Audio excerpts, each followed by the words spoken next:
is Rodney Dacus. I need an ambulance and police.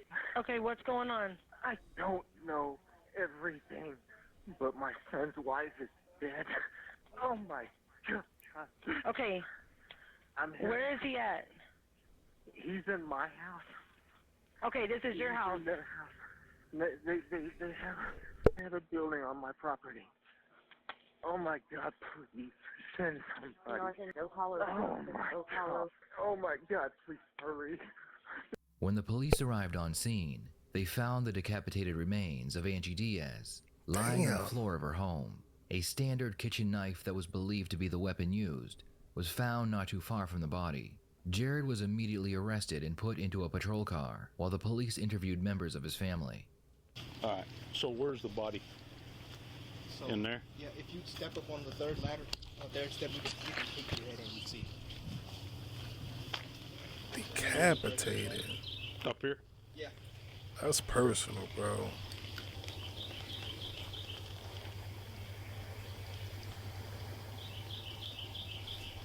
Blake said her head is somewhere else in the tub. Said in the tub. Okay. I gotta wait to see. I need to get here. Okay.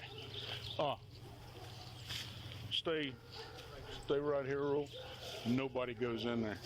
She's not in the bathtub. The head's in the bathtub. She's by the water in the bathtub? Huh? Is there water in the bathtub? There's a couple sheets of shampoo and a conditioner bottle and a razor laying in the bathtub neatly by her head. I don't know why. Did he wash her hair? It was strange. He told me it happened this morning. Who told you? Jared. Okay. And he has been acting really strange lately. Okay. He called an ambulance on himself the other night.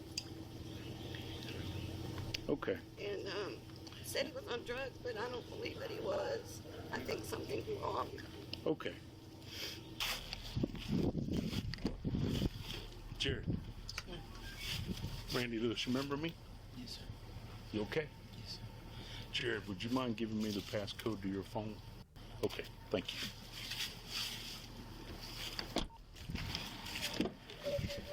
Jared was put into an interrogation room where he would wait to be interviewed by two detectives.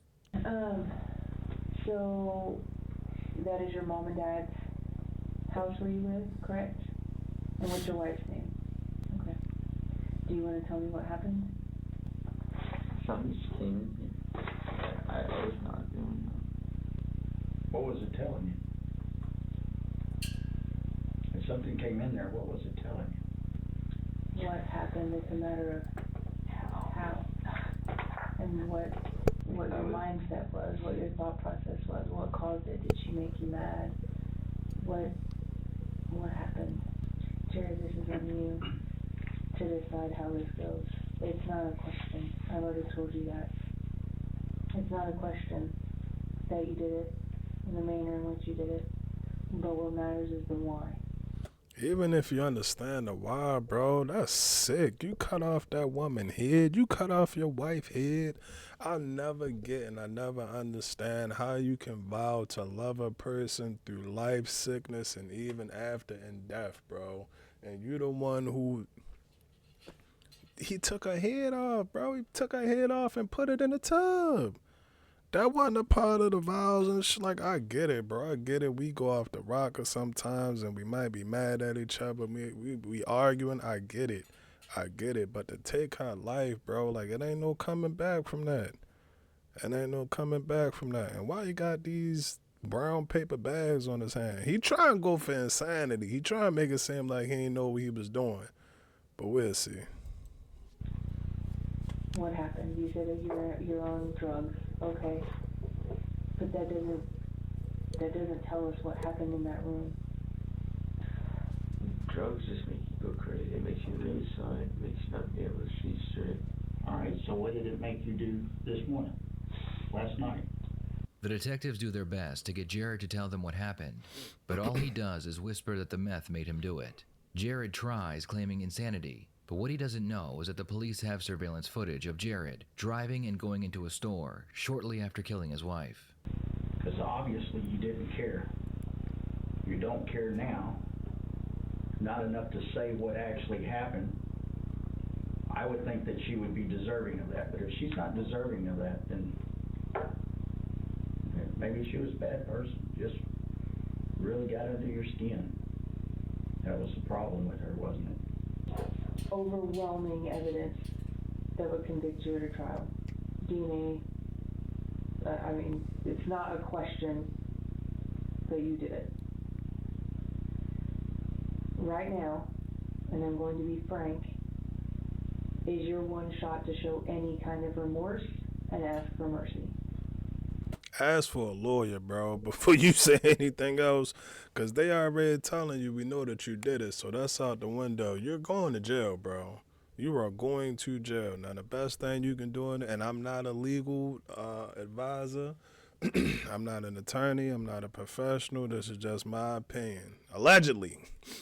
Allegedly. All of this is alleged, bro, but your lawyer have a better chance of getting you off in this insanity plea as opposed to you trying to lie your way and work your way around it. They do this 24/7. He had a training class on how to do this. She been doing this since she was 24. They've been doing this for a long time, bro. They know when you lying and when you trying to set a story up to make yourself seem like you was not the suspect. They know this, bro. And I will tell you, the way it looks to juries, when you sit here and you stonewall and you refuse to answer, it's a lack of remorse and a lack of taking ownership. And they don't like that. So if you're considering your own well-being in this situation after having murdered your wife, and that's what I tell the people, I'm really sorry. She didn't deserve that. Nobody ever does. Nobody deserves. You gotta tell them why you did it. Saying I'm sorry but refusing to talk and take ownership of what you did, that's not good enough.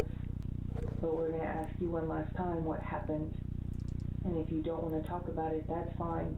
But your opportunity to have any kind of looking like a good guy of this is what I did and I'm sorry and I can't believe I did it, that door is closing on you.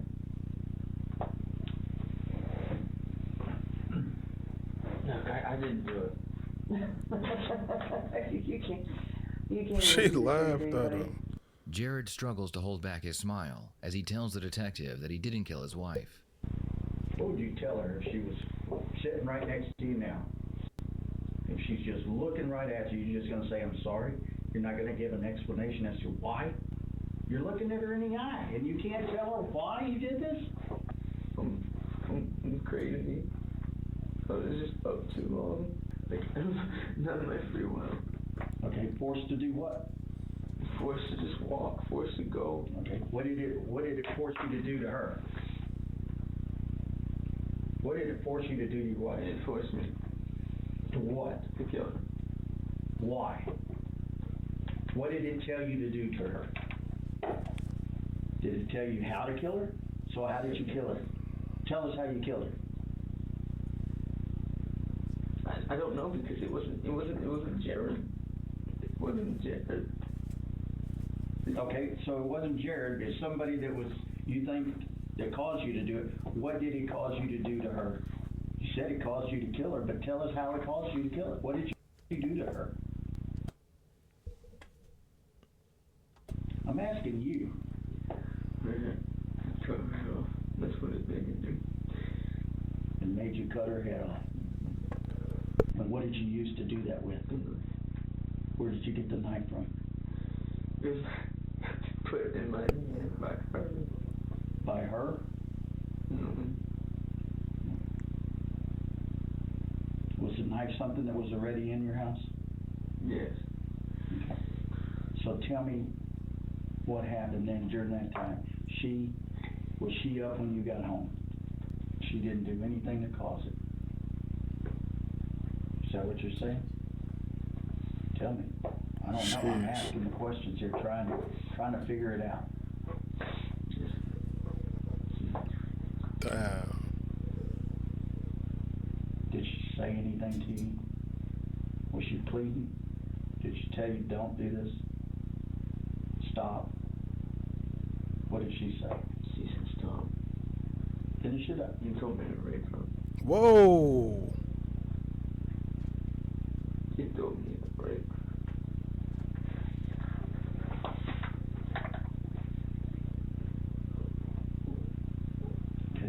happened next? Did you follow through with that? Yeah. How did the fight start? How did the knife get introduced? Walk us through that. We got into a fight. She grabbed the knife. So you took the knife from her or what? Jared explains that he came home high on meth, and his wife refused his sexual advances. Jared would not take no as an answer, so his wife grabbed a knife to defend herself. Jared was able to then grab the knife from her and use it to take her life. Why did you put her head in the bathtub? You told me. Why was her hair wet? Did you turn the shower on? Yes. To wash herself or to wash her hair or what? To wash. What else do you think we should know? You guys started.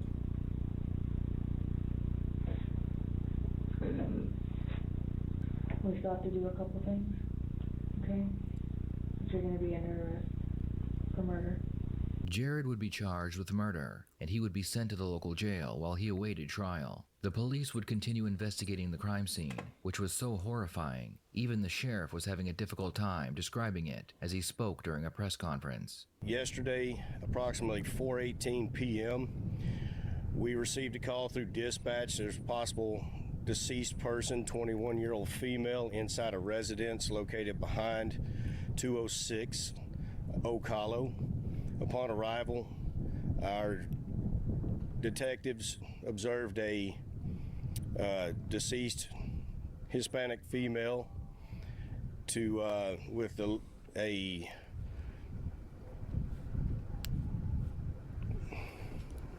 cut it off. Start over. Damn. It was a portion of a body dismembered and a residence that was covered in blood. It's a gruesome scene at best. She was found in the back of the second home. I'm not even sure if it's a half address. It's just a residence located behind in a small building. This did happen at 4:18 as the initial call that came in. Upon arrival, they did find a deceased person inside the house. Further investigation led to... You can tell that it's something that's pulling on his heartstrings, bro. I'm sure he's probably done this a billion times. What is he, the sheriff or the director, whoever in charge of the interviews or something? I'm sure he done probably had press conferences like this a million times. Y'all excuse me if y'all, like, while I'm talking, I got a cough drop in my mouth. That's probably why y'all hear that. But I'm sure bro done did this a billion times, bro. But it's something that's getting to him. He might have a daughter. He might have a 21-year-old daughter or something like that. But it's something in his mind where as though he can't get over it. And I'm gonna be honest, bro. I feel the same way. You don't have no reason as to why you did it. Well, first and foremost, you did it. Second, you cut her head off and put her head inside of the tub. And then man, I don't know. It would bother me. It's bothering me. I can't even lie. It's starting to bother me. The family being detained and relocated out to our office for interviews, and the suspect placed into custody for what we're assuming is going to be a murder charge in the end. Tonight we're learning more about James Dicus. He's the man accused of decapitating his wife. The two had only been married a few months. He was out on bond when the gruesome murder allegedly happened. Matt Doherty has been following this story since the beginning and is back in Waller County tonight for us. Matt? Jared Dicus is on watch here at the jail tonight. Meanwhile, his wife's family wants her body returned and buried in Nicaragua. Visitors consoled each other at the growing memorial for Angie Diaz this evening outside of the meat market where she'd worked for the last 3 years until Wednesday. The 21-year-old was allegedly killed that day by her newlywed husband. They too young for that, bro. At 21, what kind of problems can y'all... I mean, all right, they might have been having some financial problems living in the back of Pop's house, but, man, y'all 21. The 4-bedroom and a 2-car garage, that ain't, you got to at least hit 25, 30, bro. Give it all right, they might have been having some problems with the finances or something like that, but how do you go from this to 4 or 5 months later chopping her head off and putting it in a tub, bro? Like, how do you get that mad? Like, how do I don't understand it. I don't understand how that happened, bro. And it's sad and unfortunate because she was young, bro. She had a lot of life ahead of her. She really ain't even start life at 21. She's still trying to figure it out. It's sad. I told y'all, man, it's starting to get to me. This is fucked up.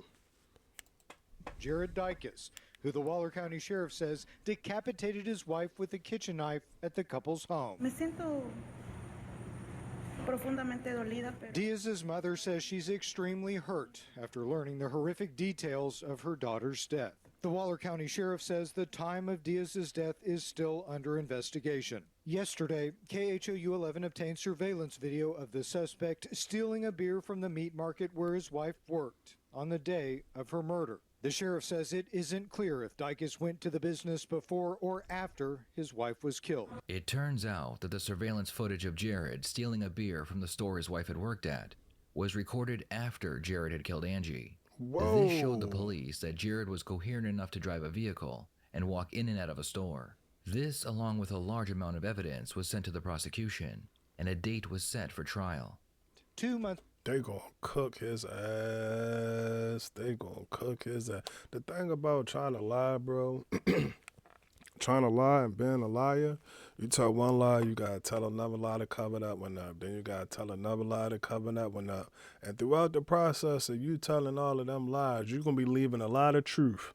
You're gonna, damn, I almost let my cough drop out.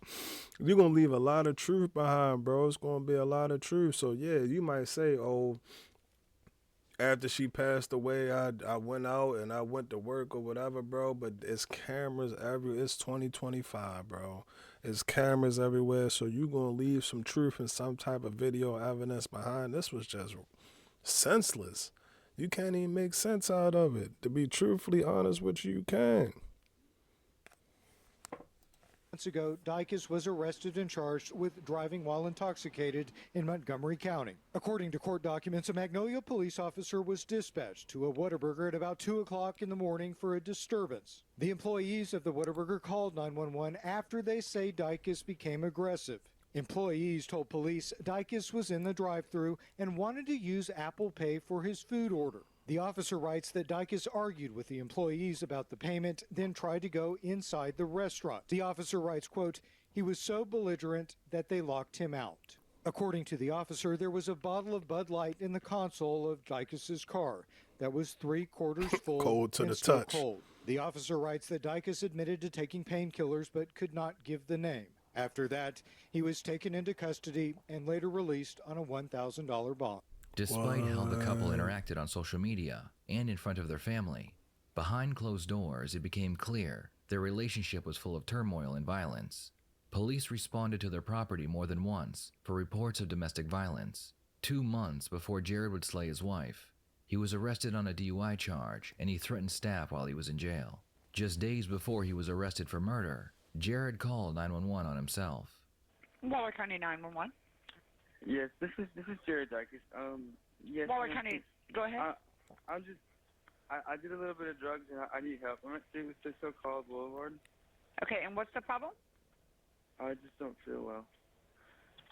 Okay, and you said you took drugs? No, ma'am. I'm completely sorry. I don't know why I called. Okay, and are you there by yourself? Is there somebody with you? No, ma'am. My family's here with me. Oh, your family's with you. Okay. Okay, but do you need an ambulance or no? Are you good? I need an ambulance. I got you. Okay, Jared, I'm going to have the ambulance on the way, okay? Okay, thank you. Waller County 911, what's your emergency? Yes, this is Jared. Hi, Mr. Jared. How can I help you? Yes, I'm at 206 Call Boulevard. Yes, sir. We have EMS en route to you. Are you okay? Did something change? Yes, ma'am. No, I'm not okay. Okay, what's going on? I just been drugged yesterday and I don't feel well. And I didn't do any drugs. I don't know. I'm sorry. That's okay. I have EMS en route to you. Okay, thank you. Yes, sir. The case would eventually be brought to court, and during the pretrial phase, Jared's lawyers brought up potential mental health issues regarding his competency to stand trial. A court-appointed psychologist evaluated Jared and concluded that he was fit to stand trial. Ain't nothing wrong On with July him. 31st, 2024, Jared Dickus pled guilty to the murder of his wife. As part of the plea agreement with the state, Jared received 40 years in prison. Jared will be 63 years old when he is released from jail. Only thing I didn't like about Jessica's side, bro, is the family and them. Oh, they looked like they was doing fine on Facebook. Facebook and social media, that's like a highlight reel. Everybody posting their highlights. Everybody posting the new house and all of that. They ain't gonna tell you when the lights get cut off, though. And the relationship, y'all know in the relationships, man, Facebook, they all on Facebook together, like, they like this. You know, they doing all of that. It's going down on Facebook. Yeah, that's what it looked like, bro. But behind closed doors, shit can really be getting ugly. It really get ugly. And sometimes most people don't really feel comfortable sharing the, you know, the downfalls or the negatives within their relationship. Some people believe that that's private and that should stay between them and their partner. Other people just genuinely embarrassed. She could have been embarrassed. She like, oh, I don't want to tell them that, you know, we've been going through it. I know this is a new marriage, whatever. Should have. Hindsight is 20/20, and like I say, condolences to her family. But yeah, most definitely should have. He up at the job stealing. You done caught 2 DUIs. You done got into it with him a couple times. I tell y'all this all of the time. You only got to show me one time. You only have to show me one time. And for her, it's just sad, bro. She was a young woman. She was 21. She was 21, bro. She has so much more life and so much more of the world to explore and all of that, bro. And she ain't gonna get that chance because what? Y'all had a little petty argument and then you got mad and you know, you can't even say KILLED her. He cut her head off, bro. That's personal. That's personal. Okay, I'm not trying to say that we going to do it or we should ever do it, but I couldn't imagine being in that role with the person that I vowed to say, all right, well, if you get sick, I'll take care of you. I love you on your good days. I love you on your bad days. And we going to hold hands together when we get in the grave together. That person, the person out of all of the 500 million women, it's more women than men in this world. So out of all of the 450 billion women in this world, you chose her. That's who you chose to marry, bro. We control who we marry. We get to control who we marry. You chose to marry that girl. And that's the girl whose head you want to cut off? You want to cut her head off, bro? It's crazy to me. It's crazy to me. I felt like with him, I think with him, he was trying to premeditate and have everything set up. Oh, well, I caught the ambulance on myself 2 days ago. No. I caught it on myself a day before. So when they look at that, they'll see that he has a record of being like this, and hopefully they'll get, bro, fuck all of that. I think a lot of the times people be underestimating how smart these courts and these law enforcement interrogators. We sitting around watching Undefeated all day. After this, you gonna click on my playlist. You gonna go down all the Undefeated reactions and you gonna be good. You straight. But while you doing that, it's an officer that's at the office right now really studying and going through interrogation tactics and hacks and processes and all of that, bro. That's what they do. They gonna get down to the bottom of it. Now, 1 or 2 might slip through the crack every now and again. 1 or 2 might be able to wiggle around it. All right, fine, cool. But for the most part, bro, if you not being honest or if you stringing them along, bro, I feel like they should flip the book on that. They should flip the book on that, because my thing with it is, bro, time is important. I got a clock tattooed on my wrist. You're not going to sit up here and waste my time for 10 days, 15 days. It's taxpayers that's paying for the trial and all of. We going through all of the motions, bro. We going through all, and you know you did it. I know you did it. You can just be 100 and be like, hey, man, this is what I did. I apologize, express whatever you feel, and then accept your consequences. But the dragging it out and all of that, bro, that and that go to The victim's family as well. Yeah, I've been a victim family member. Did I say that right? Yeah. Yeah, I've been a victim family member, bro. You sitting around wondering like, damn, like, is we gonna get a trial, we gonna get a date, they gonna get a suspect, they gonna get a lead or something like that. So throughout that whole time, bro, that victim's family is still processing, going through the trauma. That's traumatizing, bro. Anything like that is traumatizing. And like I said, it's sad and unfortunate. This one bothered me. This one bothered me. She was a young lady, 21 years old. 21 years old. Y'all make sure y'all be careful with who y'all dating out there. I'm going to keep saying it. I know y'all get tired of it, but I'm going to keep saying it. I'm going to keep saying it. But yeah, y'all let me know what y'all think about that video. GTG, the family, as always, is love. And we out.